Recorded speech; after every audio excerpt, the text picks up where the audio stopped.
Hello everyone, I'm so happy to be here. I'm happy that you're here. It's been a while since I've posted a new video. This one is a very short one, as you can see, just to get me back into recording. Don't worry, I have a few journals in the making. Today I simply wanted to show you that when you have papers that are already decorated, like this beautiful kit I have right now, which is a digital kit that I printed off my printer.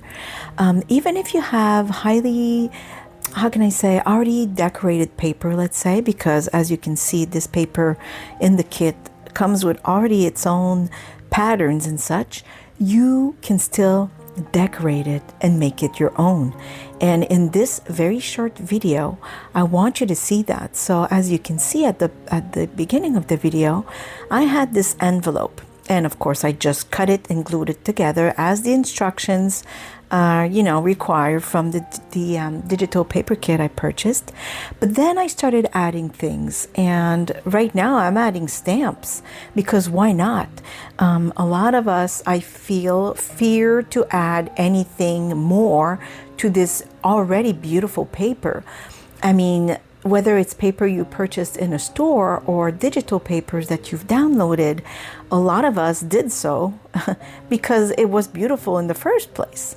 And then we feel a little shy about, changing the pattern or adding things and feeling like we are ruining it because it's already so beautiful.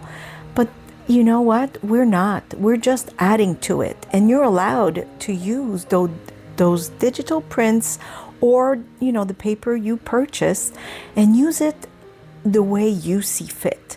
You can transform it. You can certainly add colors, splashes of paints, stickers, rub-ons, actually anything you see fit, because first, well, they're yours now. You've purchased them, and second, you want to add your own artistic touch to them. That's why we're creating journals. We are artists and we want to express ourselves. So yes, sometimes I make things from scratch. I mean, the paper is blank, and by the time I'm done with it, it's fully decorated and gorgeous. But sometimes we want to start with something that's, more advanced, like it's already done for us almost. But then we still want to add our little artistic flair to it. I mean, look, right now I'm putting some fabric on it. Why not? It's a piece of fabric that I stamped on and I added it to the envelope. It adds interest and texture, and well, it adds a little something that is just me. So I will leave you on this. I hope you've enjoyed this very short video, and please don't worry, I will be back very, very soon. I give you a great big hug from here, Nova Scotia, Canada, and as usual, thank you for watching. See you soon. Bye. Bye-bye.